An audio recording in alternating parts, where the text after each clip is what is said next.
with that, no, man, let's get Shinzid started, man. So welcome to the show, man. Welcome to the Lone Wolf podcast. Oh, wait, is that appropriate to do? Hey, oh, I'm no longer the Lone Wolf anymore, man. Every time I got something or got someone here in the show, man, they're part of the Wolf Pack, man. That's how we roll. Hey, that reminds me of my community college days. Really? What was it called? It was Kapaya Lincoln Community College. It was like we were the Wolf. They called us the Wolf Pack. I think they called the mascot the Wolf Pack, not just the wolves, but like just the Wolf Pack is the actual mascot. Oh, dope. Weird. So it's like you know, like okay, we know the mascot is wolves, but it's Wolf Packs, as if like we're here as a team, like we do this together. We're in this not by ourselves, you know. That's what's up, man. I like that concept. I never heard of a mascot, you know, that has like that has a reference of multiples, you know. Usually this is the school's mascot, one animal, and that's it. I had two school mascots in my time. One was the Cougars. The other one, I had that. You had the Cougars too? In high school, the first 2 years of high school. That was me too. High school. I in high school I had the Cougars, and then on my elementary school it was the Comets. Like we were at a blazing comet. Never heard of that.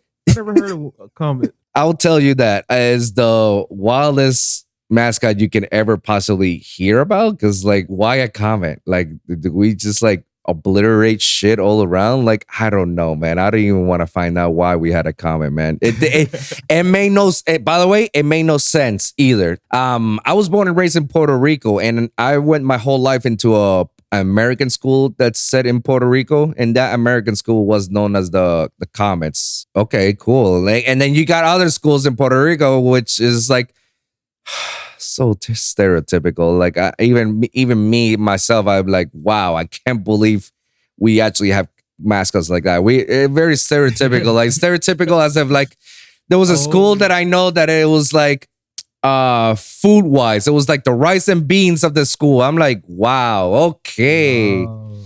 We had another one was the snake, because we have a bunch of snakes that we call it la culebra. And then the other one was, get this. We had one that was the rooster, because we have farm animals. Like, every school had like a sort of farm animal, because that's what we got. I'm like, okay, yeah, this is not stereotypical at all. This is just who we are.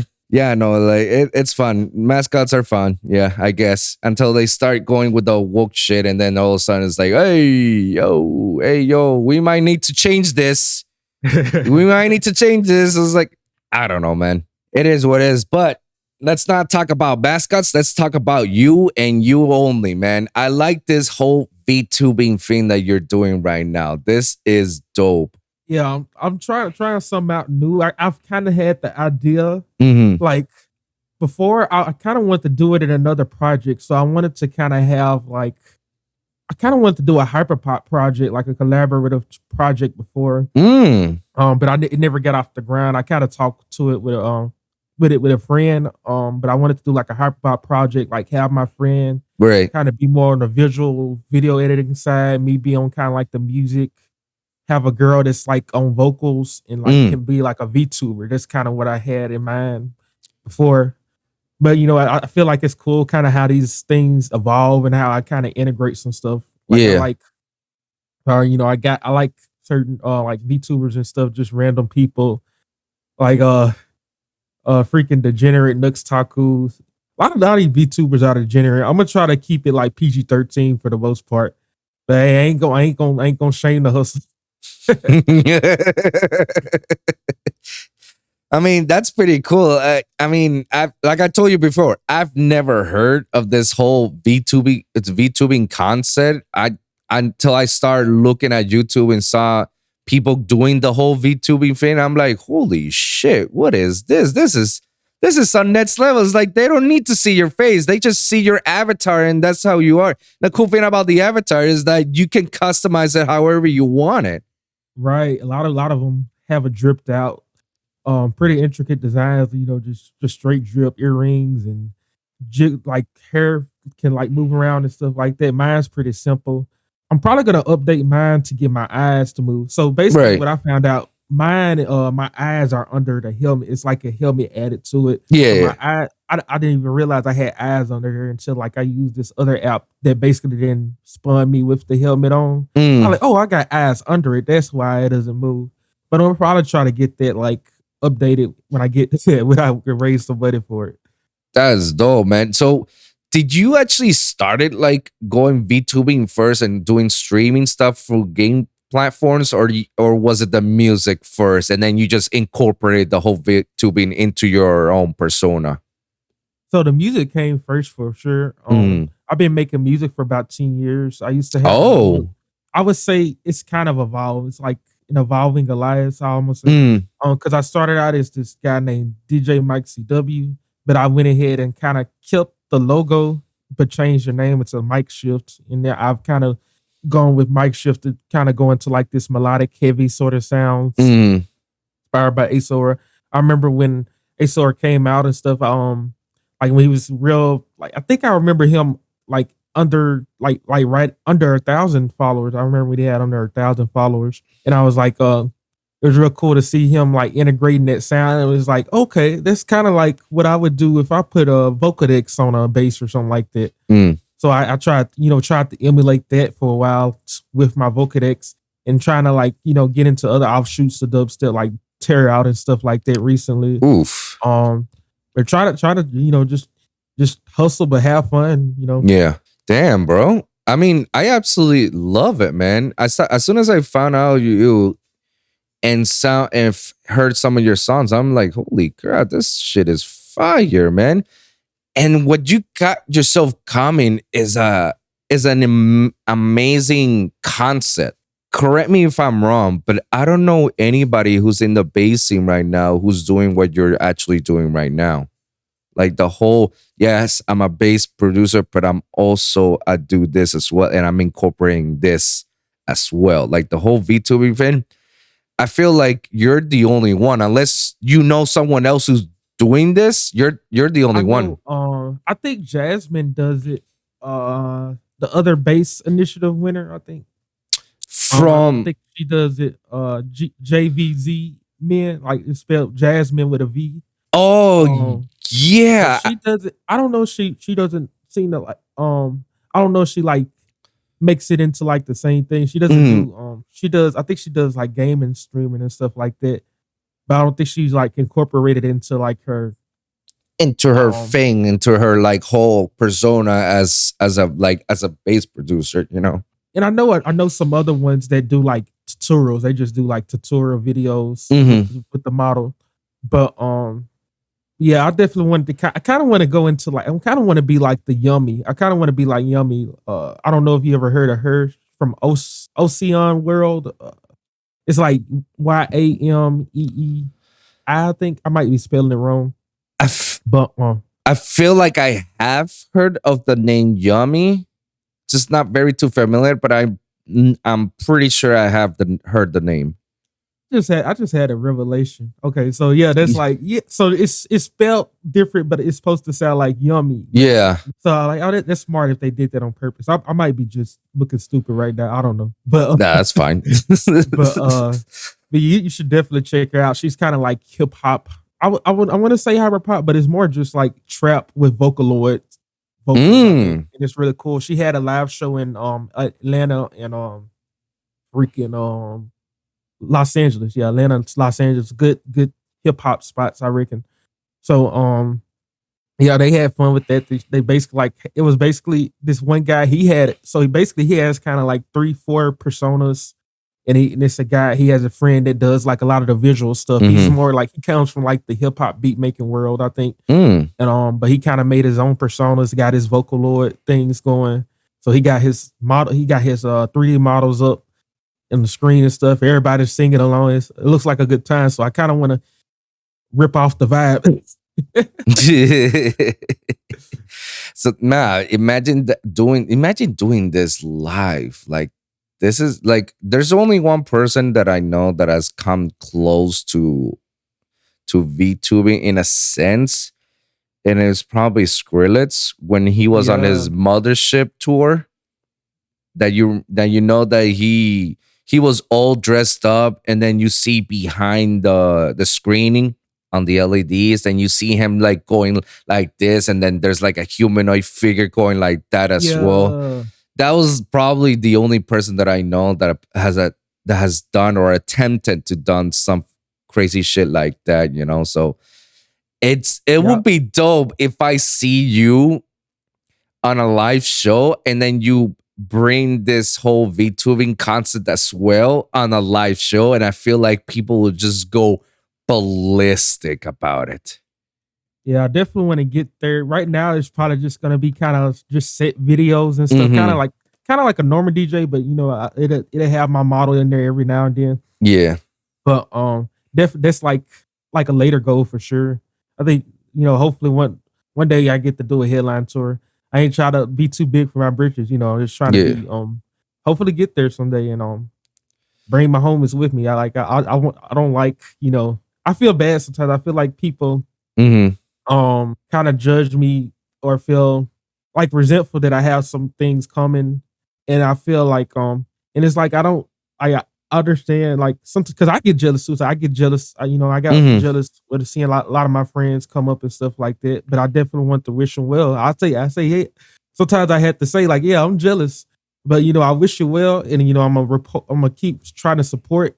But like Yeah. what you're doing, like your songs and stuff, reposting and stuff like that. I try to keep Mhm. that going because I think most important thing with music in the industry and stuff like that is your connection and your friends. Really, not just connections, but just straight friendships. Like who's your tribe to, Mhm. and just like you know having each other's back because it's cutthroat out there sometimes. I only know the tip of the iceberg, but like I know it'll probably get there, you know. Yeah. But I definitely want to I mean, you know, they say I'm not here to make friends. I am here to make friends. That's me. I am here to make friends. And there's nothing wrong about that, man. And everything that you say so far about the industry, you're right on point, you know. And that's one of the things they said is like, oh, you know, the industry is not to make friends, to make businesses. Like I kind of want to push back a little bit on that notion to whoever says that. And a lot of people has said that to me as well, and I tell them it's like, well, I mean, how else do you do business if you don't establish friendship? You know, Right. it's a form of relationship in a way. Call it like it is. It is a relationship, and relationship tends to be like either romantic or friendship or business wise. It's still a relationship. At the end of the day, the whole core is friendship. Like, how can I trust you to make a business with me if you don't trust me? You know, and Right. like we have to know each other. We have to see like our ins and outs. We have to feel it out, you know. And on the long run, you see like, okay, yeah, he's my business partner, but he's also a friend of mine. So Yeah. you have to establish a relationship and a friendship at least. And I feel like that's like the best way to do good business in this industry, you know? Because if you take a look around most of the people who are established artists right now, most of these guys they grew up or they got come up with the same people around. Like for Yeah. instance, the like I was at the time that Company was doing Cymatics time. Company wasn't alone. Company had Wooly. He had Phase One. He had Adair, who was now Careless Castle. He had Sunday Service. He had my boy Nitty Gritty. Like he had a bunch of people all around him. They're all friends of. They all went to the same, you know, not Nitty, but all the rest of these guys. They went to the same school. So Yeah. obviously, there's a level of friendship right there, and they do, you know, and business with each other. You know, they tour around with each other. They do tracks with each other. When you're doing a collab, in a sense, that is a term of business, you know, because you're getting paid, you know, in by royalties. That's still business.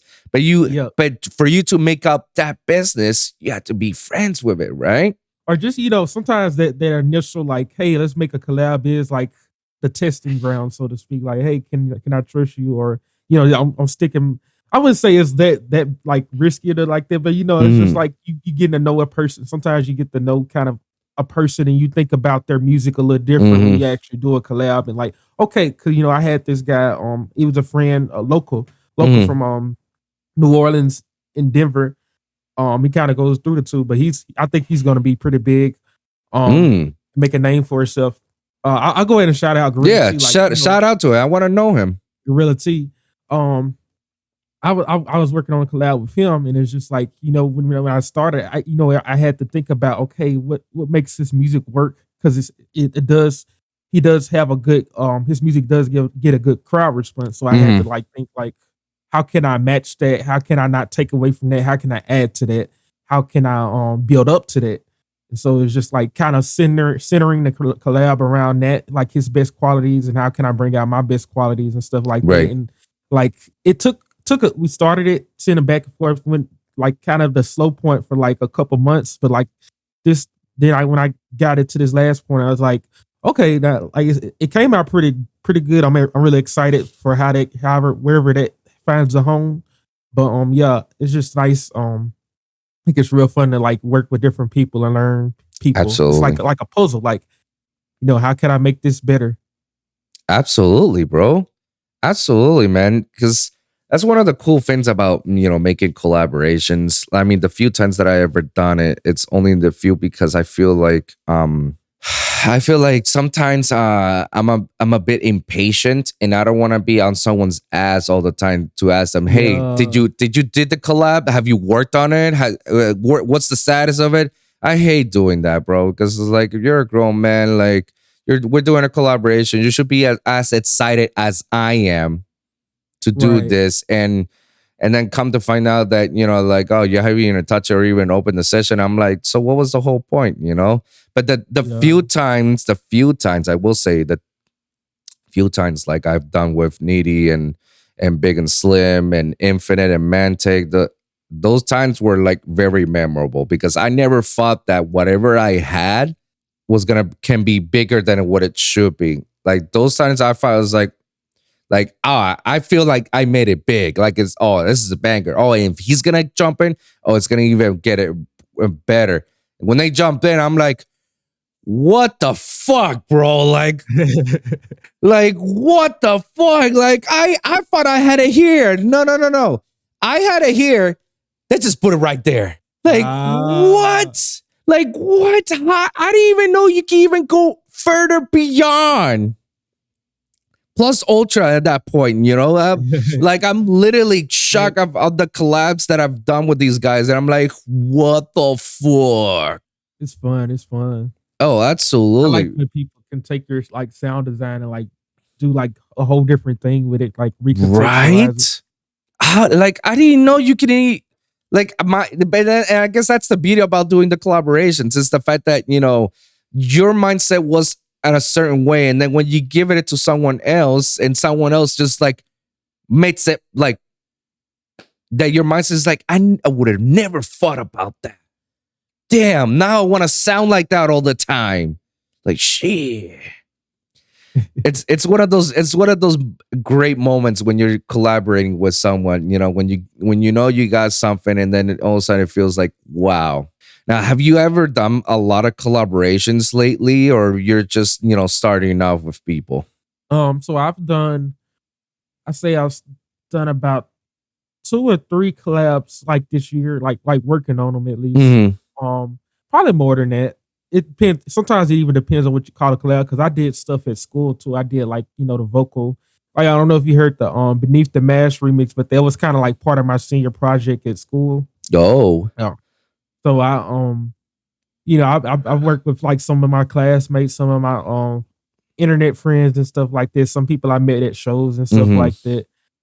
I feel bad, sometimes I feel like you was talking about like how like, people don't get the collabs open in time and stuff like that. I kind of feel bad because, sometimes I do that too. Sometimes I don't get to things and life happens. Yeah. But I understand like on the other end of it too, it can be frustrating. Because they, some people, we want it. We all hungry, you know what I mean? But yeah, I'm hoping to get to everything and kind of, but also give myself enough space to like have a mental break, like be able to prepare mentally to keep going. It's a marathon, as they say. Yeah. No, it's a marathon, not a sprint, so sometimes some good projects do take time, and I always try to find the reasoning why they take their time, because I want to give them the benefit of the doubt. It's like, well, they got other projects, like, they don't have the time. So I even though I get frustrated myself, but I do look at their point of view, and I do always like, you know what, can't be really too mad about it. They got some shit going on and whatnot. I don't want to add more to that shit. Yeah, but I really wish, like, everybody could just like work as fast as me or work as fast as the other guys. But Yep. everybody's different, and you can't force that. And especially if it's a good project that you got, you can't force it. Like, it needs to have its time, because if you want to make it sound like it's a banger, man, you need its time. You need its time. Now, I definitely wanted to ask you about this stuff because obviously one of the reasons I found out about you was because of your recent, winning with the whole Excision thing. And by the way, congratulations on that. Thank you. And well deserved, man. I read about the bio from the Excision's page, and why you should be part of it. And I was like, wow, this is great, And that's a great thing that Excision did. Like, Jeff did all this stuff for people like you, to actually start a project and make it, happen. Now, when you won, did a lot of people start reaching out to you to do business or work or represent or any of that stuff? Say it's a few people did. I had friends that just reached. Yeah, I say a good bit of people did. It wasn't crazy nothing like that, but it was like, hey, and some of the bigger stuff I had going, some of that was kind of in the works. Like, I got a collab with a bigger DJ I looked up to for a while, working on it with another DJ. I'm gonna keep it secret. I'm gonna keep my mouth closed a little bit because I'm not sure if they want me to just be all out there willy-nilly talking about it. Don't mention names. Don't mention this. Just say he's a big DJ. That's it. Yeah. But we got that, had that working for a while. But it's pretty cool. And a lot of, like, even though I had people reaching out, it's like I kind of want to work with some of the people I know already. Like I had photographers reach out.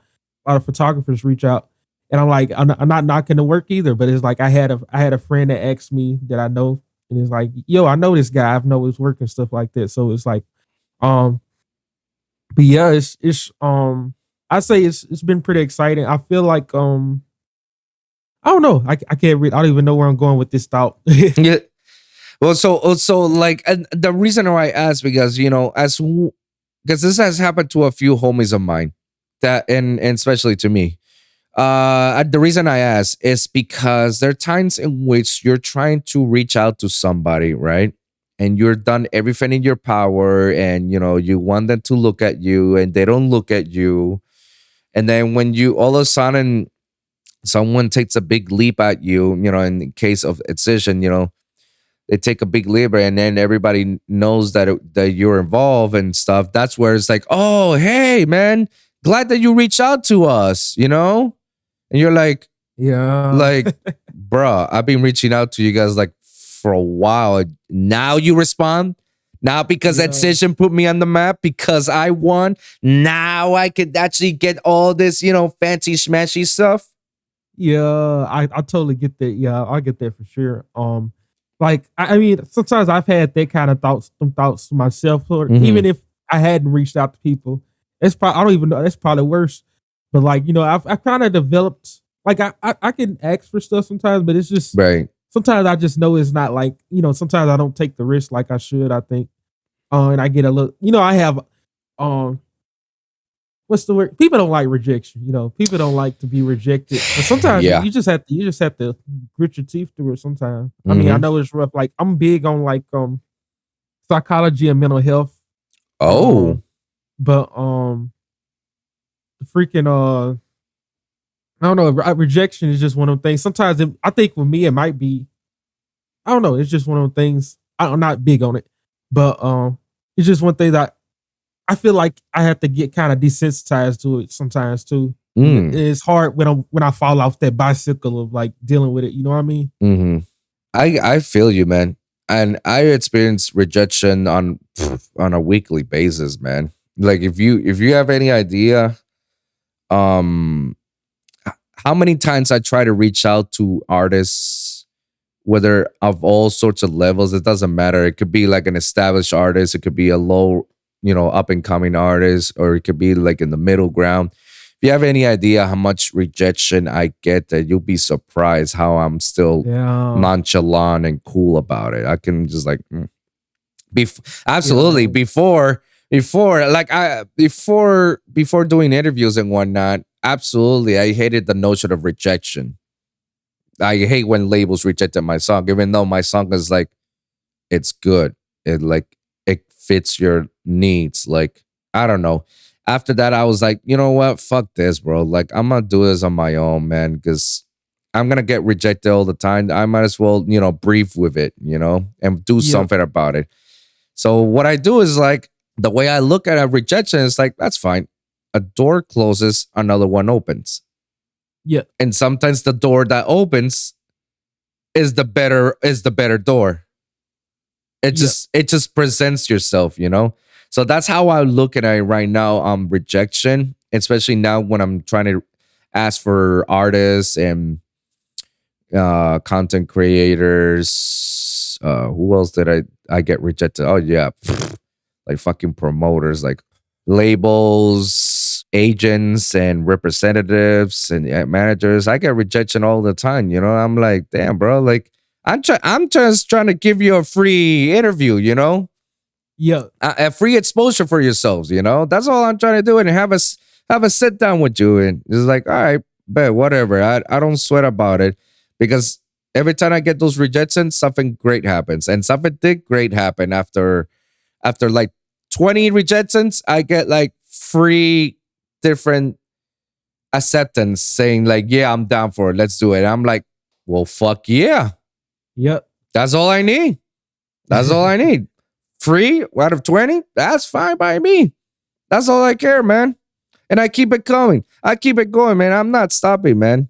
Yeah, man. Like this game is brutal. And it's something that you mentioned about you saying like, how deep cutthroat this industry is. And you're just only scratching the surface,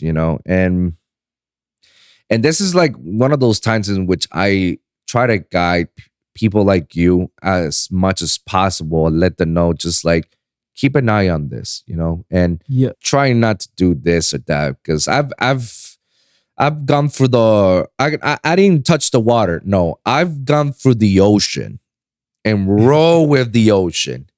And then sometimes the ocean just takes me on its currents and then just spits me out of nowhere.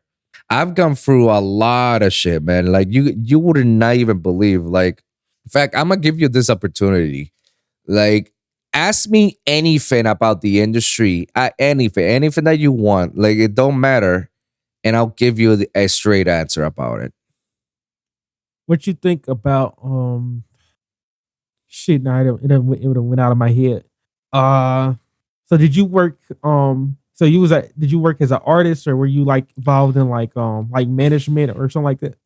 So I work as an artist. I started my career as a DJ 15 years ago when I was over 15 years ago. It was 17. I started DJing when I was 15. I'm 32 right now. And I started my life as a DJ. And because that's what I feel like me being a DJ was the only thing that made sense in my life. It was the only time in which I felt like the most alive, Yeah. And then later down the road, they tell me, "Oh yeah, if you want to play in festivals and you want to tour and whatnot." So I was like, I was never a producer to begin with. I became a producer late in my career, but I was always intrigued with music, and I always fascinated of learning music and whatnot. So when I moved from Puerto Rico to Miami, which I'm currently living right now, I went to school for audio engineering. And they had one of those courses, and that same course was my good friend Nitty Gritty, and we graduated together. Here's the thing, I was trying to learn how to make music. he was already a musician as it is when we went to school. Yep. So when I saw him, I the first thing I had in my head is like, this kid's gonna be bigger than what he is, man. And I called it. And you can ask all his managers and all his people because they know me. We're all friends, and they'll always tell you, "Oh, Wolfson, he's the day oneer," because he's like the day one person that supported Needy since day one. And I'm proud of it. I'm proud of my friend. I'm proud because he has accomplished so many things, and he's still accomplishing many things. But I was with him during his first Florida tour, and I was all his tours. I was all like I drove him to all the Florida tours, like in Tampa, Orlando, Gainesville, like Jacksonville, Tallahassee, of course Miami, and I performed in some of them. I opened up for him.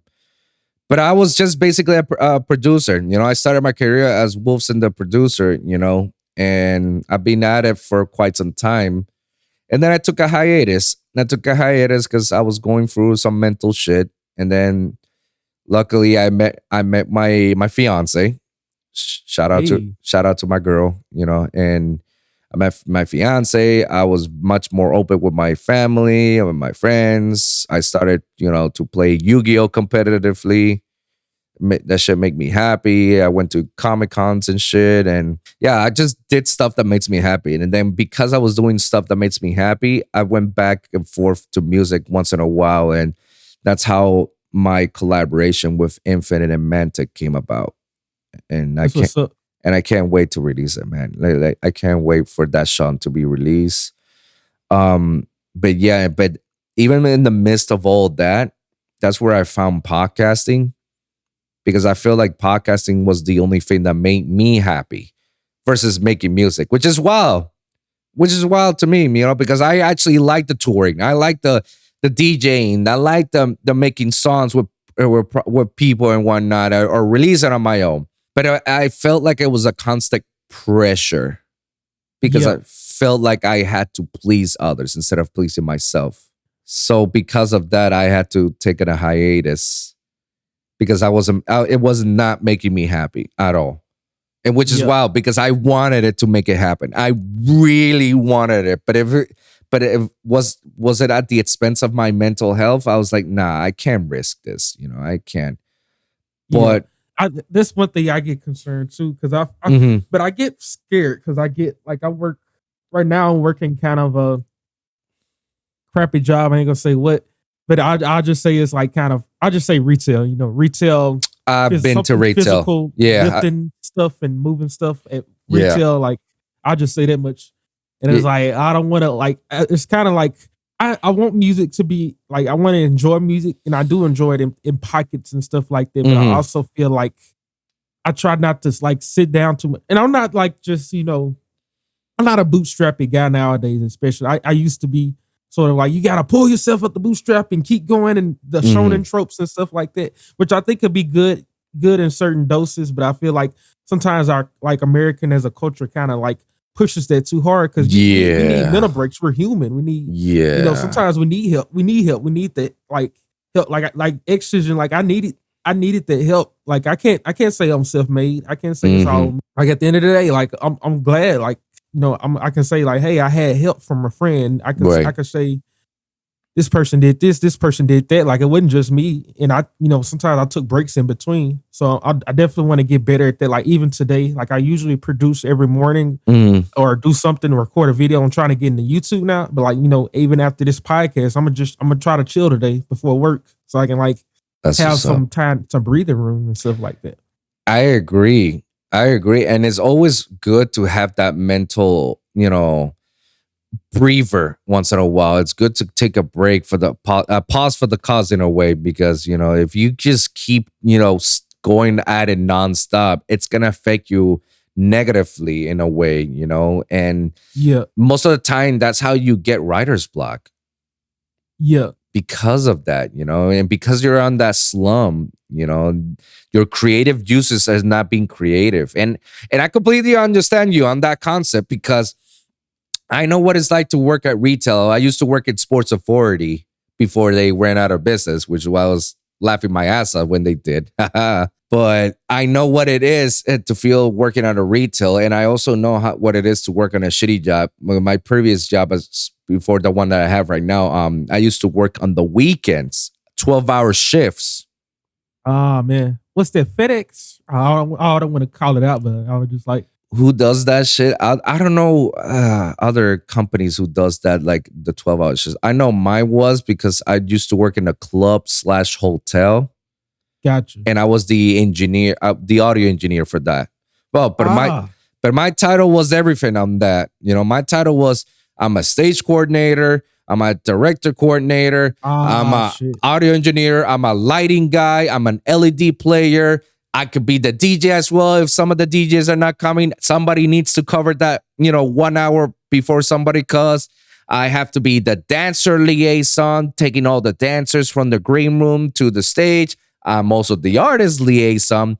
I'm also the VJ, the guy who literally plays on the LED screens and does all the crazy shit on the club. I'm also the lighting guy.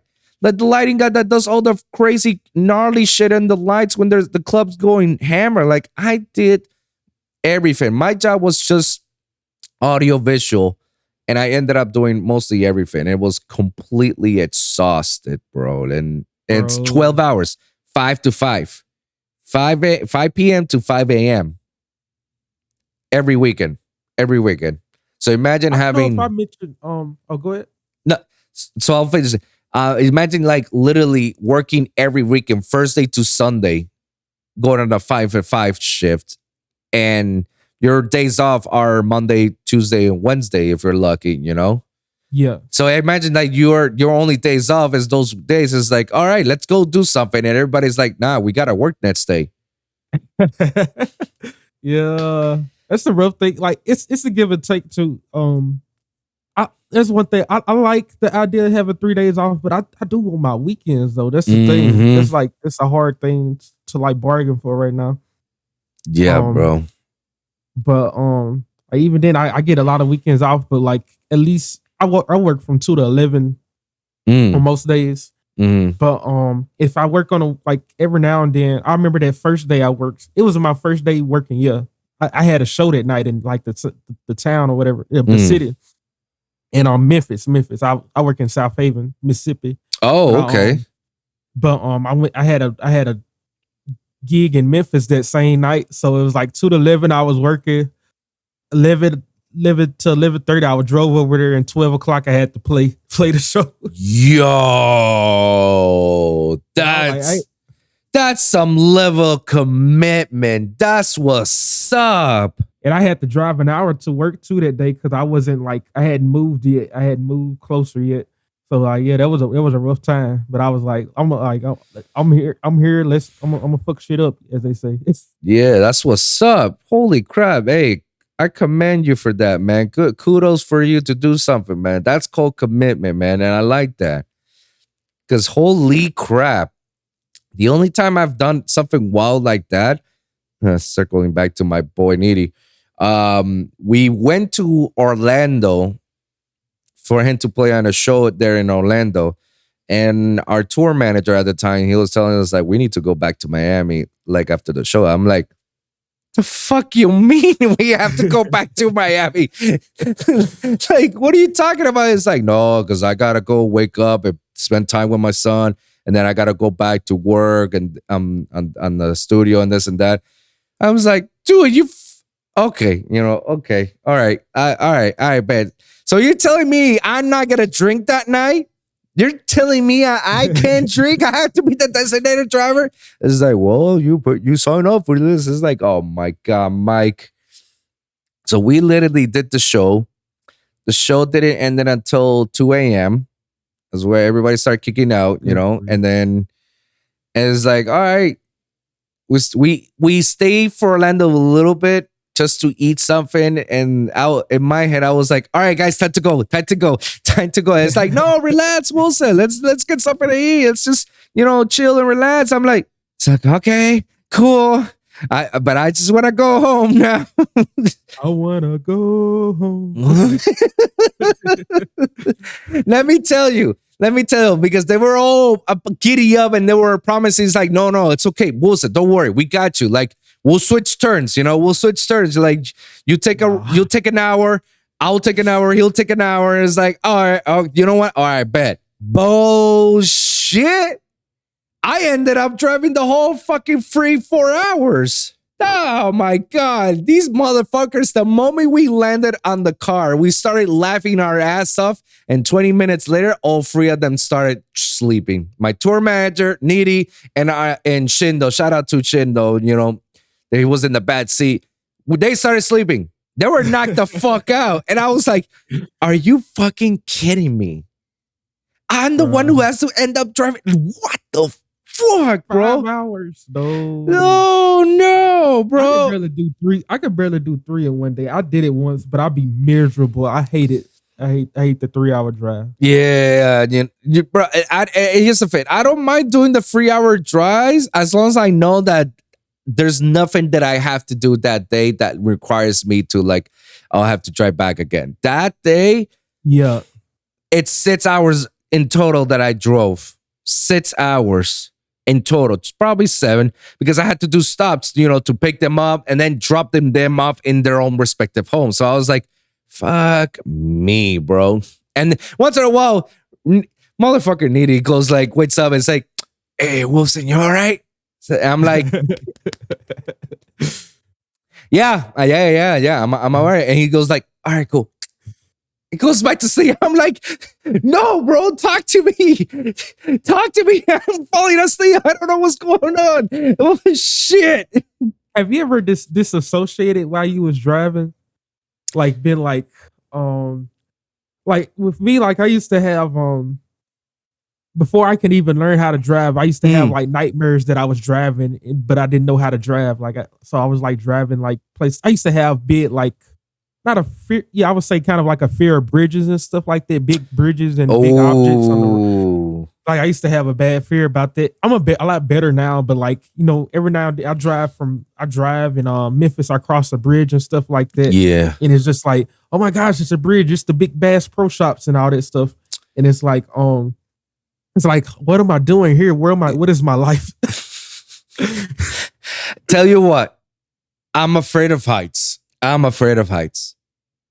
it's ironic because I currently live with my fiance on a 3rd floor apartment.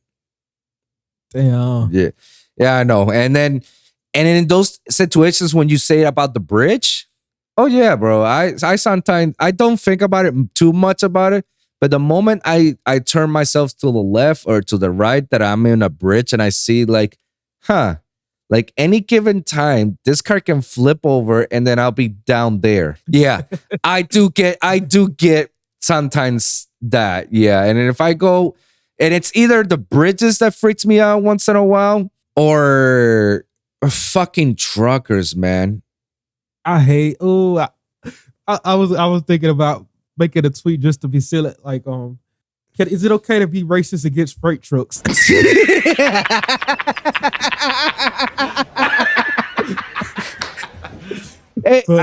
Hey, I'll sign up with you on that one because fuck, bro. And you know what's fucked up about it is that sometimes these truckers are a bunch of a-holes. Yeah. Yo. I try to stop myself from being one back, but yeah, I hate it. It seems like the bigger they are too. So there's these big ones that carry 2 freights with it. It seems like they go right. Faster. I guess they have to for some reason or not, or maybe not. Maybe they're just big bullies. No. You said it. They're bullies. They don't have to because I found out about this later on. Every truck, whoever does those big freight trucks, they have a speed limit, and they're not supposed to be in the left lane at any given time. So when there's a speed limit indicating, let's say, speed limit to the highway, 70 miles. Trucks are supposed to be 10 to 15 below that speed limit. And they always go above and beyond the speed limit. And fuckers always try to be in the left lane. They're not allowed to be in the left lane. They're supposed to be in the right lane. Unless it's at the 2 lane, they're supposed to be in the right lane or middle lane. They can't be in the left lane because left lane is designed for people going fast. Right lane is designed for trucks and people who want to go slow. Now, once in a while, if a truck wants to pass a slow guy, that's all right. That's all right, warranted, I guess. I get it. I get it too when it's like if they're trying to keep the road from being too congested or something like that. Yeah. But like it's just like it'll just be a random just two freighter just like like just about taking the side of my car out almost. Dog. And the worst ones are the ones who are always carrying like not the freights itself or the containers. It's open shit. Like example, wood. Like big trunks of trees they're carrying. Or what's my favorite ones? The fucking the construction car, trucks, the ones that they have the construction equipment on it. Yeah, the construction equipment, but also the mechanical ones, like the finger and the oh my god, I'm going to stuff like that. Yeah. Like the stuff that you say that it's open. And yeah, the cars as well. When you got like 20 cars all behind your ass. Like I get some Final Destination vibes every time I see that shit. I'm just like, I'm literally behind this asshole at any given time. This shit could just like go sideways. Yo, my free girl's nuts about it. I overthink shit, bro. But it goes like that, bro. Yeah, I just try to like, I just rest solace in the fact that I can kind of desensitize myself from it after a while. But it's like, I get it. Sometimes when you haven't drove in a while, drove on the interstate or something like that, it's just like, oh shit, this shit. Yeah, straight up, bro. And especially on bridges, there's a lot of bridges here in Florida, and I know there's a big one that you get to Tampa. Holy crap. I don't know how many miles that bridge is, but I swear to you, it took me like at least a good 10 to 15 to 20 minutes to cross that bridge. That reminds me of going to New Orleans, coming from Mississippi to New Orleans. And New Orleans have a bunch of bridges, right? It's got the Long Bridge. It's got the long kind of highway, basically. It's like a bridge highway. It's got like the swamps and not swamps, but like water, river or something like that. Yeah. But in the city, there's like the big bridge with I don't know what you call them things with the pointed thing, but they're made to be lifted up for like boats and stuff. It's those tower bridges. That's within the city that at a certain time they need to lift up in order for boats to pass by, and then they drop off so that way traffic can go through. Yeah. I used to live in downtown Miami, and they had that a lot. That there were a lot of those tower bridges for boats and cruisers and container ships to pass by. I don't know why, but it creates a heavy traffic, and sometimes I even hate that too. And then New Orleans also I forgot about this one. It's because I drive there myself for shows back in like during the spring and stuff. I drove myself to New Orleans for a show. But like I forgot when going there with my parents and stuff, there was this steep ass bridge. It's basically like that I don't know how to describe it, but it's basically like an arc. It's basically like driving on the arc. It feels like it's so steep. It's like a roller coaster. And I hate like what time it was traffic stopped over there. Like, get me off, get me out of here. Yo, I can't imagine the ones in New York. The New York City. That Manhattan is its own little island. In order to cross to Manhattan, you need to go through bridges. Like you blow up those bridges, there's no access to get to Manhattan. Yeah, it's we had a bad situation. Well, I wasn't here at the time. I heard about it. I lived vicariously through Reddit about the situation. But Memphis. So I actually live in Arkansas. But I go through Memphis. I go to Mississippi to work. But you what? It's like 30 minutes. It's a 30-minute drive though. It's tiring though for sure. But it's like it's doable. That's all I say. Yo, okay, sure. But freaking I heard like people that work in Arkansas. A lot of people work in Arkansas and commute to Memphis and stuff like that. But like it was one point where they had a crack in the bridge. Like the bridge had a crack on it, like the main bridge they like to use. No. And so they like had to cancel that. Like they basically had to like I guess they rerouted it or something like that, or had to like be shit out of luck. I don't know. But like I know like them bridges are important. All the bridges are important. Stop. Don't say that. Don't tell me cracks on the bridge. Cracks on the bridge. Oh shit. Oh no. Lord. You good, mate? Yep, I'm good. Keep it going. Good. Go ahead with your story. Let's talk about Miami. I've been there once. I've been there once. It's a real pretty shit. It's like I think it's one of the prettiest cities I've seen at night. But we didn't go there for a leisure trip. We didn't go there it was a leisure trip. It was like, but we was basically, you know how you have cousins, but you don't share cousins with them and stuff like that. We basically took our cousins, like my parents and stuff. They took like some cousins to another family reunion. Yeah, and they were gonna get paid to like set up audio and stuff, but we just wound up driving to a whole nother family reunion. We didn't even get to see much of Miami, but it was fun though. It was fun looking at that one night we did like drive. We went by the beach. I'm happy to hear that you experienced at least a bit of the Miami experience. Hopefully next time you can come around, it'll be like, during Miami Music Week, that you can come over and kick it, Absolutely. It happens once a year during March, man. So if you really want to come to Miami, let me know. I could be your tour, man. How's dubstep in Miami? Is it just mostly house music and stuff like that, or is there like a dubstep scene? Nah, I wouldn't call it a dubstep scene. I will probably call it more of a bass scene, because Miami is never too kind with bass overall. Like no matter what bass you do, Miami was never the it factor for bass. It was always house all the time, but the people that do love bass and they do produce bass, they still kick it and they're still writing. It's just that they do it mostly on the upper north of Miami. So Miami, South Florida itself is you got Miami, Fort Lauderdale, and then West Palm Beach. Those are like the three major key points to South Florida, right? Yeah. Fort Lauderdale is the closest one to Miami.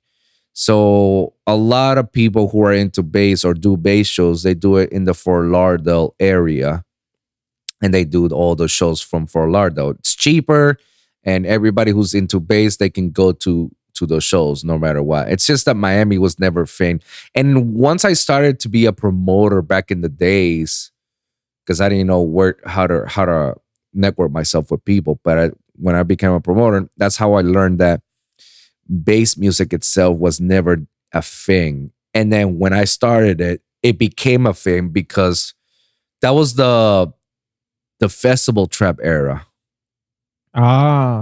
Yeah. So imagine when Slander Loud Pack, etc., was into festival trap. I mean, Carnage at its time, GTA, Flusterdamas, like I can name you a lot. Lucas, bro. Lucas, who's a Miami native, into it. Like you can name it, man. That was the festival trap era. Festival trap was well received in Miami, and I guess it's because festival trap was very close to hip hop and trap music overall. And that's how I feel about this kind of wook trap I hear a lot in the South, like a lot of like New Orleans, Jackson, Mississippi. Right. Memphis. I think like a lot of, if you are like wook trap artists, I think you do real well in those cities. Yeah, a lot of people like this stuff. Yeah. I don't know why. It's something about trap music overall. It's well received in the southern area that it is in the northern parts of the country. I don't know what it is. I don't know why. But anybody who does trap music is like, yeah, welcome. And Miami was like that for a time, Miami did embrace a lot the festival trap, or a lot of hip hop artists would like to call it the EDM trap, because it's because it's basically the trap beats, but it has drops, like heavy nasty drops. And this is their perspective of it. And it's like, yeah, of course, and we embrace it. We love it. But at a few times, it started to die out very quickly, and then it just like disappeared for a moment without us noticing. And then before, when we tried to book dubstep artists over, people were like, Miami, nah.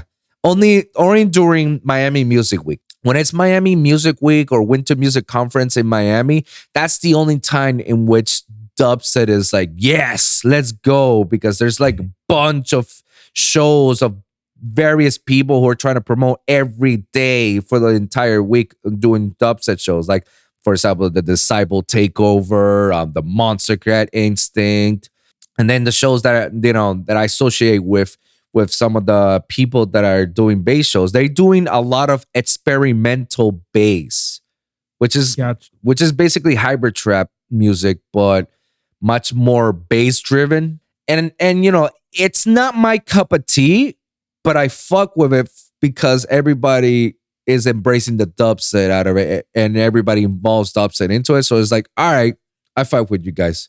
Yeah, because it's the only bass that we got here, Shout out to Underground Events. Those are the guys who are trying to keep bass alive. That's what's up. And they keep it very locally. Like, once in a while they want to bring headliners, but they do bring a lot of the locals, because it's a cesspool of locals here that are into bass, man. Like, you'd be surprised how many local artists are here in Florida, And it's amazing that sometimes some of these kids are being overlooked. And I hear their music and I hear their stories. I even interviewed them and I welcome them. I always welcome up and coming artists to my show. I always welcome them, and I always welcome locals as well. Especially, I seek them more than I seek big guys, because I like to hear their stories a lot, and I like to hear their struggles, because it's true, it's real, and it's incredible that I find these guys who have a lot of talent than a lot of these, quote unquote established artists, And it surprises me that these guys don't get the same love or respect that they should. Yeah. And that makes me mad. I was listening to Taboo's podcast the other day. He was talking about he was talking with Hero Buzz. Hero Buzz said like, it's like if you're an established artist, you're basically going to be playing catch up as far as production wise with like a lot of kids that just have like all the free time in the world, like teenagers and stuff. Yeah. Maybe some college kids and stuff like that. You're always going to be playing catch up with these young cats that come out that just keep shifting like the sonic paradigm. You know what I mean? Yeah. But yeah, I feel like a lot of the innovation does come from the underground. But I feel like one thing I feel like struggling with is like I want to be, I want to be innovative as much as I can be, but also, I don't want to like make my music undanceable. I feel like that's priority number one. Like when I started as a DJ. I wanted to like make music so I could DJ it and stuff like that. So definitely want to like I appreciate, I appreciate like the Porter Robinson approach, just making like good music, good electronic music that's kind of like, hey, this is for your vibes, and like here's some technicality to it, music technicality and stuff like that. And I want to like, I want to vibe, embed, what's the word I'm looking for? Fuse like, jazz and R&B and stuff like that with my dubstep too. But I also want to make sure it's danceable. I feel like, the first time I rebranded, first year of rebranding to MikeSh, I feel like I was trying to be too different sometimes, because sometimes, I feel like sometimes I sacrificed danceability with certain stuff. And I feel like this year it's been kind of tough, like trying to make stuff danceable but not boring as well, and make sure I'm not sacrificing like interesting ideals for danceability, and make sure I'm not sacrificing danceability for the other, vice versa. Yeah. And I feel like at the end, those are the ones that are gonna last long. Those are gonna be the ones that are gonna be no legacy known. Those songs that you say that I don't want to make it sound like, oh yeah, I'm pleasing people. I'm making it sound that it's pleasing myself. Those are the songs that I go test the time, bro. So, Yeah. like, I mean, look at fucking Porter Robinson. Like, if you hear a Porter Robinson song, not all of his songs are danceable. Yeah. They're all and they're all the majority of them are all vibes, and yet people still fuck with it. You know? Yeah. I wouldn't say it's an enigma, but it's like real cool. It's like real cool. I haven't seen a show yet, but I think I'm gonna probably become a stan if I go to a Porter Robinson show. I'm probably gonna be like just a straight stand for him. That's exactly what happened to me years ago in 2015. I went to Ultra and I went straight to the live stage for Porter Robinson. And it was in an amphitheater. So I see people vibing or, dancing or doing their plur shit and finger crapping and whatnot. But I stand there and I saw him performing, and he performs from one song to another by finishing their song. He doesn't DJ it at all. He adds melodic shit on top of his original song to make more flavor to it. You just embrace it, bro. You literally embrace his music, and it just feels like a different vibe, bro. It feels like, dude, you're taking me into a journey. That's what it is. You're taking me to a journey through your song. Like, there's no way to dance around it. And yet he's still like, bro, years later, he's still playing his music. That's what's up. And people still go to his shows. People still go to his shows listening to the same songs, and he still interacts with them, and he goes live about it. You can make songs that makes people want to dance, absolutely. And at the same time, you can make songs that it doesn't involve dancing. You can do both. And there's no right or wrong on doing it. As long as you don't lose your identity behind it, as long as you don't lose your sound. Right. At this point, you can do whatever you want, man. Absolutely, man. Like, how many times have we heard a lot of artists that make heavy bangers, like bangers?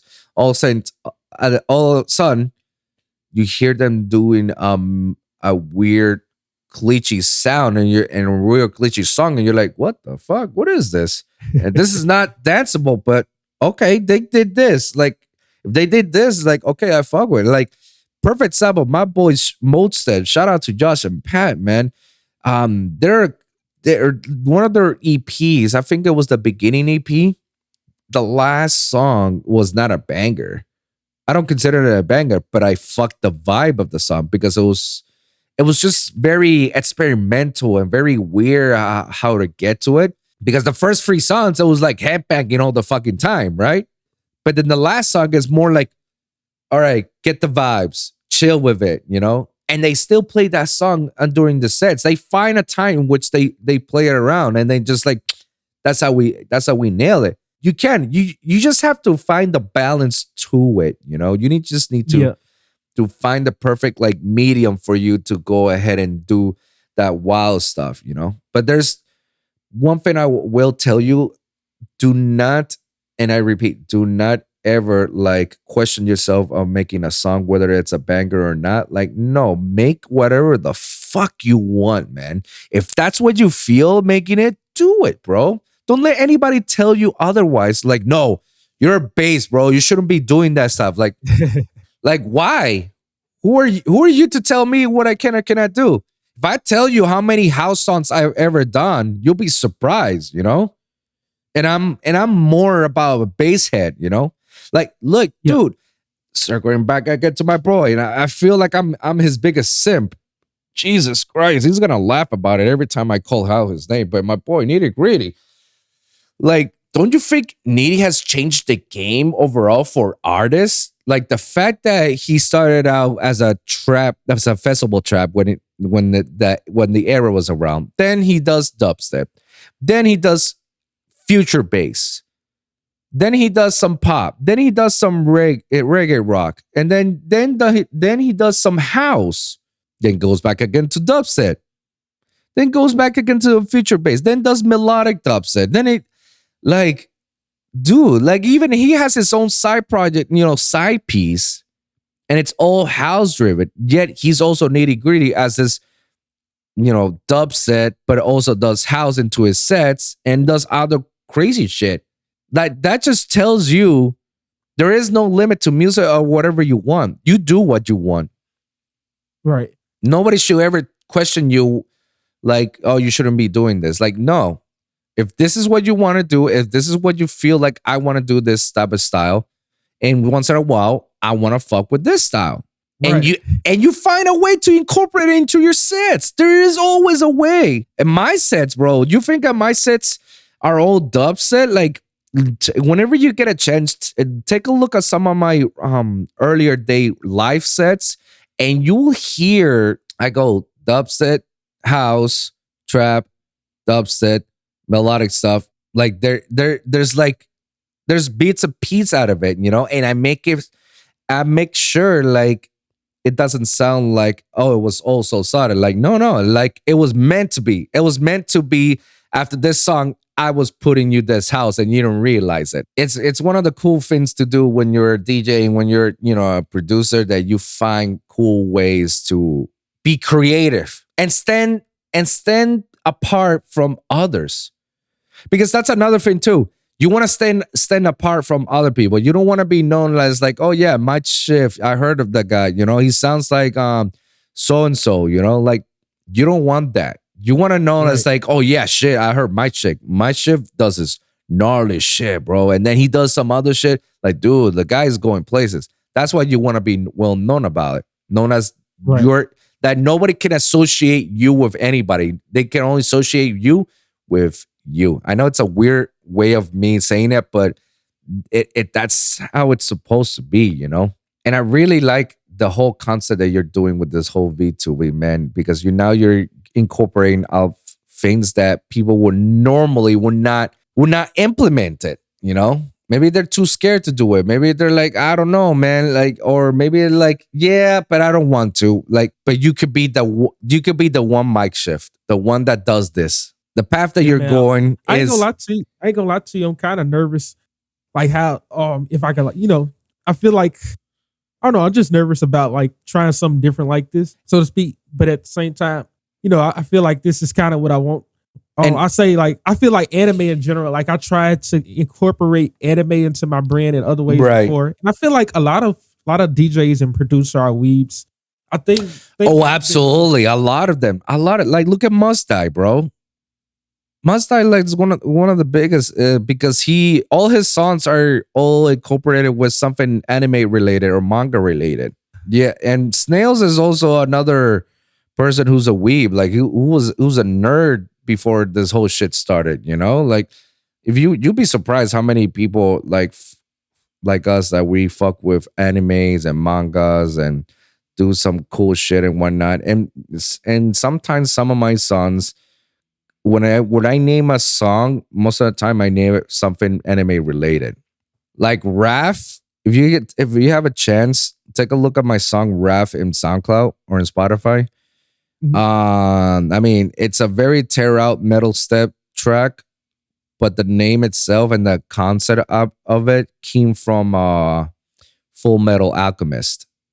Hey, I like that show. I watched Brotherhood. I kind of want to watch the original to see how they made it different, but I just hadn't had the time. Brotherhood is like the best thing ever. Like Brotherhood, like they went exactly like the manga, and the story is just like next level. I love it.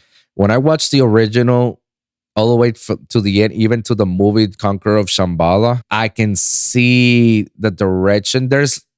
But it's completely different, and it's like it became weirder at the end of the series, and then the movie itself was weird as it is, because I don't know. I'm not gonna spoil it to you much about it, but it's funny. Yeah, it's funny that when they animated Brotherhood, because again, fans demanded that they want to see Brotherhood. They want to see Brotherhood. They didn't want to see the original, even though the original was good. It was well received. Brotherhood was like, yeah, we want to see Brotherhood. And it's funny that a lot of people who's never seen Brotherhood or never seen Full Metal Alchemist, when they saw Brotherhood, there were times in which they say like, dude, I don't understand. Where did this character came from? Or what is this character? Or what about this plot? Like how did we know it was from this and that? And I tell people it's like, oh, that mean you haven't watched the original anime, right? Yeah. Yeah. Yeah, you Yeah, had I was to. definitely lost. I was like, wait, there's another deadly sin person. Yeah, exactly. It's because in the original anime they were very detailed about the backstories about certain stories, like the whole do you remember in Brotherhood there was this guy, I forgot his name, but he was with Scar and the girl the whole time, and he had a long mustache Yeah, that he looked like he's the type of guy that he's a weasel. yeah, Well, there's an episode that explains why he's a weasel like that, and why he was like that. There's literally an episode in the original anime, which is funny because if you've never seen it, the original, then you completely lost. You're like, who the fuck is this guy? And a couple of the sins as well. They changed the sins a lot as well. Some of them they kept it for Brother or the original. I don't know where they came from, but some of them kept it. But some of the backstories itself, it was just like you didn't know it came from this. You didn't know that. That's because in the original series they did explain it. That's why I have to tell her, like, well, try to watch the original so that way you understand those episodes. I think I had a friend that said that. Yeah, I think I did, but I didn't listen. But I just kind of want to get like I don't know. I feel like I've gotten to the like. I think I picked up a good and bad habit. I tried to do an anime podcast, so I tried to like get used to watching stuff all the way through and getting through it pretty quickly. So I a lot of times I'll try to like speed run the animes and stuff like that. I'm like, oh, Brotherhood is a speed run of the whole thing, so I'm gonna just start at Brotherhood. But it's like, yeah, like you said, I did miss some key details, I think. Yeah, the Brotherhood. I mean, and it's not Brotherhood. There's a bunch of animes who does that too. And most of the time, the excuse was it's because the manga hasn't finished, so they had to make up some shit, and that's why they got the series that they got. That's why they didn't do that with Dragon Ball Super and Black Clover, because those mangas hasn't been finished. So they say like, let's just take a hiatus right now. Let's pause it, wait until the manga's done, and then we can come back and finish the animation based on the manga. Because they didn't. I heard this a lot. They didn't want to do the whole Full Metal Alchemist route in which they had to make up some shit, and then people will be like demanding about, no, it's not from the story, it's not from the manga, you messed it up. Like they don't want that negative connotation. So it's like, all right, let's just pause it and then wait until they're done. And it's like, all right, then we can do it. Yeah. I wish they could have done that with the Game of Thrones series. It's like if they would have just like paused it and wait until the guy decides to finish this, then maybe we could have a better ending. But overall, it was just so rushed and it was bad. It was just like, great. And this is why we wait for shit. I'm interested to see what they do at the end of Attack on Titan. I heard some people didn't like the ending. I actually got it spoiled, but I'm not gonna say what I heard happened. Just spoil it. I've already watched the ending. I already know what it is. And I know the freaking Mert. I just heard like the he basically Eren basically killed 80% of the Earth. I was like, what? But yeah, I've heard stories. Yeah, I've heard stories that the animation will probably have a different ending. I hope it does. I mean, I just hope, I just hope we get if it, I just hope it's. I mean, the ending itself in the manga wasn't bad to me. It was like the just meets the ends. Like it's the whole Batman quote. You either die as a hero or live long enough to see yourself become the villain, and that's what Eren became. He became the villain, and then for those who were close to him, he died as a hero. because they all know why he had to do it. He had to become the villain so that the whole world can become one and start, stop fighting racism with each other, stop fighting, killing each other. There's like, all right, we have a common enemy. They had to do it. He had to do it because it was the only radical way to do it. Because if not, then his people will die, and that's the last event that he didn't want. He didn't want his family, his friends to die, all because of a bigger country than their island. So he had no choice but to do that. I don't know. I feel like the ending itself, like how it happened, I feel like it's okay. I can't complain. It's okay. It's a good ending. I wouldn't say it's the worst ending. I've seen worst endings from great animes. Like I've seen it worse. This ending was just like, it had to happen. It had to happen, So we can't complain about it. But I guess we'll see. I guess we'll see in the anime if they actually really do fix the ending and make it better. We'll see. I don't know. I feel like they probably could have gone a different way for sure. I just don't know much about it. Like I still wanted to kind of like have some enough to like digest. Like I didn't go deep into it. I was watching a video and it just popped up. But I was like, I'm just let it ride. Yeah, I don't know. I'm gonna have to check. I'm gonna have to see how they adapt it for sure. I kind of form my own opinions. Yeah, I guess it's still good, I mean, I guess we'll see. The one thing I want somebody to fix is fucking Boruto, because they butcher my man Naruto, man. Fucking Boruto is like the worst show I've ever seen, and I thought that the manga adaptation of it will take hold of it, but the effort takes an entire month to give us one chapter. Yeah. And then you got the series itself that they just want to capitalize after Naruto Shippuden. And my God, they literally make my boy Naruto and Sasuke and all the rest of the guys like weak little pussies. And that pisses me off because like there's no chance in hell that these motherfuckers fought a fucking war and fought a godlike being for them to be in the show be like pussies. Like, nah, bro. Like, you can't do them dirty, man. I don't know if you already seen the Boruto or if you read Boruto. I watched the first few episodes, but I think that was like Filler City, basically. No, it's no longer Filler City. It's Filler Show. It's an entire filler show. So there's only like a few key episodes that are like tied to the manga, and then there's the few episodes that are in the manga.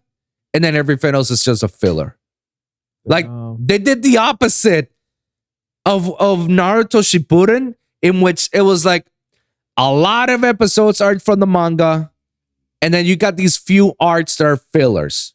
They literally reversed the roles in this, in which a lot of arcs are fillers, and then a few episodes are manga. That is insane. I didn't even realize it was that bad. It's that bad, bro. It's that bad, bro. Like it got to the point I stopped watching Boruto because I just can't. I cannot deal with it, bro. I really can't. And I said to myself, I'm only gonna watch manga episodes. That's it.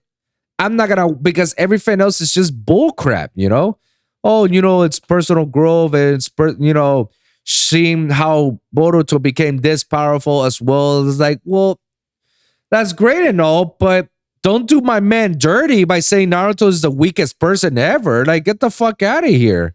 Yeah, no, bro. I got so mad at that show that it's like, I'm not watching it again until it's a manga. Until the chapters are already cut up, or until they finish the manga series again. Not watching that shit. No, sir. Especially how they tease it. That's what pisses me off. They tease it with the first episode, with the whole time skit. You remember that first episode? Like, yeah. That Boruto was like fighting somebody, and then all of a sudden you see Konoha all fucked up and destroyed. I was like, holy shit, we're gonna see this? Holy fuck, how the hell did this happen? All right, let's get to it. 200 episodes later, and we still haven't even got to that story. That's what I saw too. I was like, okay, this might be interesting. No. I ain't gonna lie to you. I experienced most of Naruto from the video games, like the Storm series. Yeah. I played a lot of that. But I did miss out. But I know they adapt a few things differently. Like I didn't know. Like basically, I think the biggest thing I heard about, well, not the biggest thing, but just one thing I heard was like the whole when all the Kages fought Madara. Yeah, like it was a lot more. It was I heard it was like more one sided in the anime and in the original. Like it was just like bro. In the yeah. In the video game, obviously you have to win. You know, like in the video game, it definitely shows. You know, like there's definitely a battle of Goliath. You know, like both like Mara is equal to these 5 Kages, and you can see like each of them struggle, but they try to triumph. In the fucking anime and manga, it shows how much Madara is a truly. It was definitely one-sided, in which Madara just murked everybody. And every time somebody tries to go up one on him, he somehow just goes plot convenience and becomes like, I'm OP all around. Madara overall, he's OP. He's OP. And I love his like, I love that the show itself, Madara as an evil villain from the start of Shippuden, that they, you know, from the start of Shippuden, they say like, you have the same eyes as Madara Uchiha, who's everybody's like, who the fuck is Madara Uchiha? And then throughout the show, it shows you like, this is Madara, and this is Madara, the only person that can go toe to toe with the first Hokage, because nobody can go. And his name itself became like fear itself, you know? Yeah. That's why I like when you can take it slow like that and build up something like that. Yeah, when they build a character like that, and then they give him the name, and then they put him out there to show him why he was known to be or feared by. That's amazing. That was great. I just hate how they kill him out of nowhere, all because of plot convenience. It's like, well, this guy's too OP. How are we gonna defeat him? Plot convenience. That's how we're gonna defeat him. I was hearing about that. I was hearing like some of my high school friends, like before we got to the war arc. Yeah. Before we got right into the no, we was right in the war arc. I forget how long that was. That was a long arc, wasn't it? Oh no, the war arc was just ridiculously long. That was just way too much. Even when you read it in the manga itself, as long as it is, I'm like, what the fuck? Can we just get over with this fucking war? Like, holy shit. No, it's definitely one of the longest arcs that Naruto has ever had, you know? Yeah, no, they did a great job with him and the war arc, but I just hated how they killed him. I just hated how they killed it. And he was OP. He was one of those anime villain that's completely OP. There's no way. And I hate when a lot of these animes, they kill the OP person by nerfing him, by doing something that entitles the plot. So that way it's like, aha, this is how we do it. It's like, that's some bullshit, bro. Straight up, bro. Like, I hated how they killed. And then all of a sudden you got this fucking villain out of nowhere. It's like Kaguya Otsutsuki, and she's like, oh no, she's the main bad guy. I'm like, when was this character development happen? When do we know that she's actually an evil villain? We just found out about her not too long ago in the war arc. We didn't know anything about her. Versus Madara, that's being built from the start of the series. Like, I hate when they do that, because you're trying to force yourself on a story that has no bare meaning, and you kill a character for plot conveniences. That's probably one of my gripes out of the show. Other than that, the show itself is amazing. I hope they still. I haven't read One Piece, but or anything. I've only watched like a few arcs and seasons and stuff. Yeah, but like I hope they stick the landing on that, because I know a lot of people. It's like their favorite manga. Yeah, One Piece. I'm starting to catch up with One Piece. I'm already hitting the last arc, the Wano arc. It's not the last arc, but it's still the most recent one in the manga and the anime. Yep.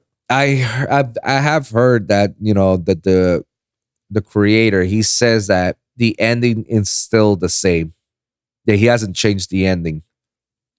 Like, getting to the ending probably has changed, but the ending has always been the same ending since since the very beginning of the show. So we hope that the ending itself live up to the expectations at that point. But yeah, like right now, One Piece is just like One Piece is another long anime, like fucking 8,000 episodes of, like, if you haven't catch up, bro, yeah, bro, you got a long way to go. Like I don't know how you're gonna speed run One Piece with this, especially that's another thing that I do not like about One Piece. I don't like One Piece for the fact that in one episode it's not one episode. One full arc takes 5 minutes to do something. I hate that, bro.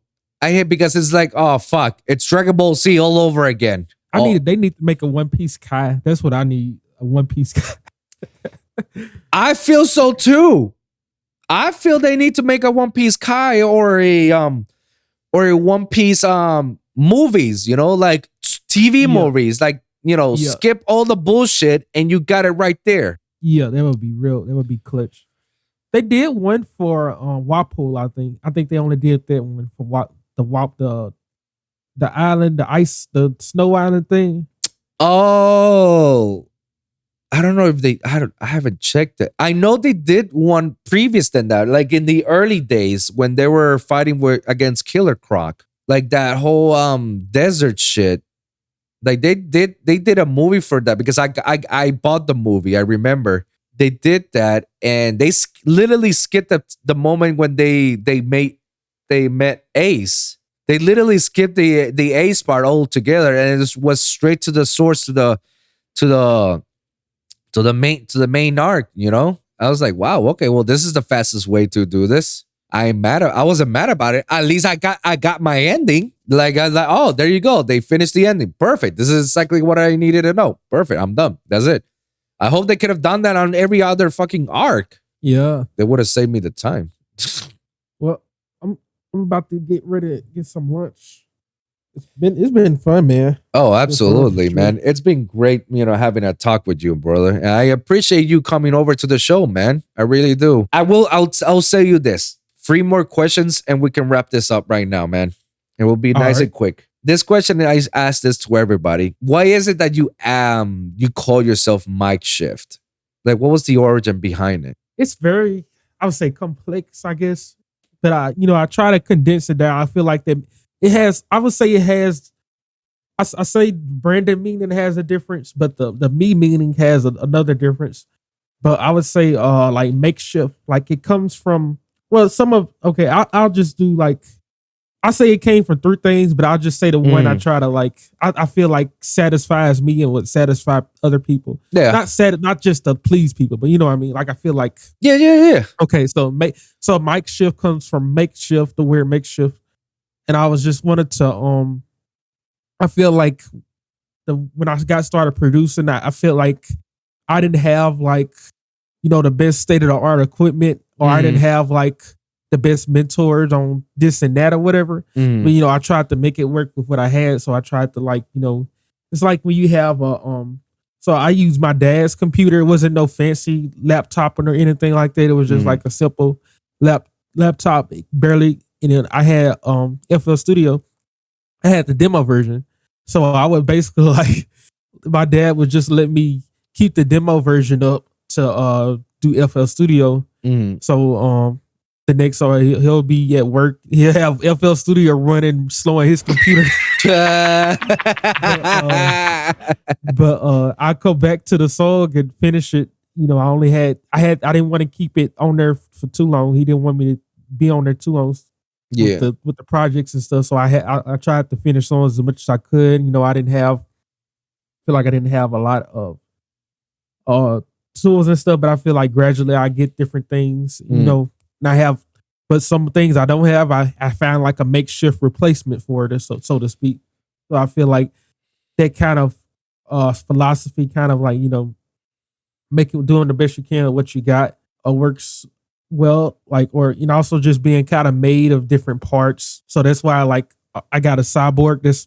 I feel like it kind of encapsulate that concept. Like, hey, my arm got blown off, but I got a new arm. I got a makeshift arm that'll work for now. Might get a better arm later. I think that's the gist of it. I think this. I love it. I love it, man. I appreciate you telling me that story, man. What has been your greatest accomplishment up to now? I would say, I feel like that's an easy one, but like the Excision bass initiative thing for sure. I think that's it on the stick, so to speak, so far. Yeah. Excited to play Lost Lands and Bass Can and stuff like that. That's fucking dope. And I hope that you continue on with this path, man. One last question and we can wrap this up, man. But before we get to this question, I wanna give you the one more time the opportunity. Is there anything in particular that you want to ask me about the industry or the ins and outs or anything that involves around it that you weren't aware of that you wish somebody would tell you? What's something that you think newcomers don't think about that they should? What's something that newcomers think that they should? Never stop making music. Do not tempt yourself by going to promoters or anybody that tells you I can put you on the map very fast because there's always a quick quote pro behind it. And most of the time it involves you to work for free for them and you spend hours of helping them so that way they can put you on a show and then your name is out there. Those hours could be done through sound designing or crafting yourself or master crafting your music or making your music to the level of not perfection but near its perfection that it could be like, oh shit, this song can be played by so and so. Just stick with your music, man. Do not go yourself with promoters or whatnot. Like it's not that I say it's a waste of time. It's just that your time is much more valuable than theirs, and you want them to look at you. You want them to look at you. You don't want you looking at them so they can look at you. Like, nah, you don't have to do Right. that. Let them find you. Let them look at you because you're the prize. You're the product. You're the one that they want you to book. Now that you got this whole thing that's happening with Lost Lands, a lot of people are gonna start looking at you, and a lot of people are gonna start reaching out to you. That's exactly what you want. You want people to look at you, not the other way around. And it's something that nobody taught us about it. And I wish somebody would let me know about this early on before I found out about this later on in my career. Now that I have the ability to tell this to someone else, I will tell them that. Let them look at you. Always let them look at you. Don't ever look for anybody else. Same concept with if you're trying to get yourself represented by a manager or an agent, you don't look for them. They look for you. That's how it works. Right. And it's always been that concept. Something that you should always look up to is I never stop making music. Do not ever look for somebody. Let them find you. Let them have the discover. I discovered this guy, quote Yep. unquote. Yeah, bro. And I feel like this is much more crucial and important. Read your contracts. Read your fucking contracts, man, because I can't stress this enough. How many times I've heard or I've seen people not reading the contracts and they sign away and they didn't know what deep hole they got themselves into. I've dealt with it. I've met people who've dealt with it and they're still dealing with it. And I tell people, why did you send this to your lawyer? I can't afford a lawyer. You would rather pay a lawyer $200 to read a contract than to owe somebody thousands and thousands of dollars. That is a big mistake that a lot of big up and coming producers or artists, up and coming artists overall do because they see the money. They see the money firsthand right there, right in the spot. And they see that it's real, but they don't see that these advancements are loans in a way. They don't tell you it's a loan, but it is a loan because they say that you need to pay that back plus interest. How do they pay you back? Well, by making songs, by making tours, by making this and that, by making sure your song is number one. And that's a big mistake that sometimes they don't do this, They don't read the contracts. And I tell you, I've seen it so many times that I still see it even to this day. So if you ever had a contract signed, written up for you, tell them, thank you. Let me look this up. Let me contact my lawyer. They can read it up. If they come to you, it's like, no, you get this deal only comes once you leave this out of the building. It's like, all right, then bye. There's gonna be more. There's gonna be more contracts. There's always gonna be more. Absolutely. Don't ever sign a contract on the first date. Like never. Yeah. Have the contract. You read it, and even if you read it, you still don't understand. Just read it. Just at least mark the stuff. I don't understand this. And when you take it to a lawyer, the lawyer will spell it out right for you. Oh, this means this. This means this. Do you want this? No? Okay. And you tell them, they'll tell you all that stuff. And then once they're done, you say like, well, I didn't like this part. Is there a way to negotiate it? It's like, yeah, let me just write down the stuff that you need to tell them to negotiate or change. And that's how you do good business, by negotiating. You never sign anything on the first step. You negotiate what you want, you know? You may not get what you really wanted, but you can work around to get something that you deserve to get, you know? Right. And even if the unlikely scenario, like, okay, I still cannot afford a lawyer, there's websites like LegalZoom and whatnot that can give you an affordable pricing for a lawyer that they can just read up the contract and it doesn't cost you like $50 or something like that. That is my biggest advice that I'll give to somebody, to an up-and-coming producer who is trying to get themselves wet in the industry. I appreciate it. Of course, man. Of course. One last thing, and we'll end it right here on the silver lining. Let's just say that you're walking down and all of a sudden you're being zapped out into virtual reality. Now you are your own avatar. Yeah, this is good. And they tell you, and then a fairy comes out of nowhere and they tells you, MikeSh, we need your help. I'm sorry that we zapped you into our world, but it's you and only you can help us out. You're like, okay, man, let's take care of business. And he's like, but we want to let you know, we don't know how long this is going to be solved. So I suggest you write a piece of paper and write 3 pieces of advice that you'll give to somebody if they ever come across. What are those 3 pieces of advice? So let's say like this would be like for a significant other or like parents or something like that. Like a significant other, somebody who's trying to say like, oh, I want to be like you, or I want to be like a music producer, I want to be an artist. Just general advice like that. Gotcha. Keep working on music. Like spend a lot of time on music. Try to balance it out. It's, you know, I feel like it's better if you were able to like just be like focused like that, be your hobby. Like if you're in high school or something like that, I feel like it's good if that's like one of your few hobbies, but don't neglect to like go hang out with friends. Be social. That's what I would say. Be very social. Be as social as you can possibly be. If you don't have a car, I understand that because I didn't have a car for a while, so it was very difficult. We lived like outside of the town, the high school town, but like try to be as social. If you in school, be as social you can. Don't focus on, also second advice, don't focus so much on trying to get a girlfriend. Focus more on trying to build just general connections, because that's gonna, like, I mean, I guess it's the same as the first advice, but like, you know, but don't focus so much on the girlfriend. If you want a girlfriend, that's gonna come through, like, I would say just finding people with similar interests, which you will be doing if you're socializing. You'll be finding people with similar interests. Yeah. And you just, you know, try to be involved. Try to have, like, so producer is not a very social hobby unless you're DJing. But if but be producing, but also try to find like something you could do, like maybe balance that out. Like 2 or 3 hours on the weekend or something like that. Like, hey, this is a boys club or like a bowling alley. Let's go to the bowling alley. Let's join the bowling tournament and stuff. Yeah.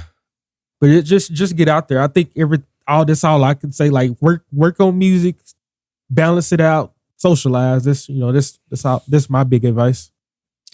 Bro, I cannot ask you anything more, man. Those are great advice, man. And I heavily emphasize those because I currently do those. The advice that you just gave, I currently live with it, man. And I know what it is, what it's like, you know, when you really want to have a girlfriend and whatnot. I've been through that stage. We all have. Eventually, it's going to come to you, man. You just have to be patient. But before you get to it, you need to learn to love yourself before you start loving others. And do the stuff that you're passionate about, you know? When you do stuff that you're passionate about, someone out there is going to find the similar, you know, interest on you, and they'll, you know, invest on you, and then things will go off, man. It just happens. It's like a gravity. It's a law. It will happen. but you can't force it out, and you can't just pretend to like, wait it out. Like, no, be patient, just work on yourself, and then things will move the way how it should. The universe has a plan for everybody. The universe has a plan for everybody. We sometimes they'll throw us some obstacles, and we just have to learn how to overcome them. But once we do, the rewards are great. This is great, man. Thank you very much for coming over to the show, man, and thank you for doing this on a shortly notice early in the morning, man. Thank you for having me. Like I really appreciate it. I appreciate the scheduling and helping me with the schedule and everything. Of course, man. And obviously, man. And if I'm a DM away for anything, man. If you got some other questions or you got some other concerns or people trying to reach you out and you're looking for some advice, man, please do not hesitate and not hit me up. Just hit me up. I'm a DM away. Whatever you need, man, I'll try my best to help you as much as you can, man. I appreciate that a ton. For real though. Of course, man. Thank you for coming over to the show. Before we leave, plug yourself out. Let the people know where they can follow you and what they can expect from you in the future. You can find me on YouTube, MikeSh. You can find me on SoundCloud, Patreon. That'll help me out a ton. Yeah, absolutely. Instagram. I'm big on Instagram. Instagram is probably like my favorite social media to use, but I don't know now since they're changing a lot of stuff. But I got some ideas coming with a lot of stuff to do with my avatar. Yeah. But every now and then I'll poke my real head in. I'll do a face reveal every other week. Yeah.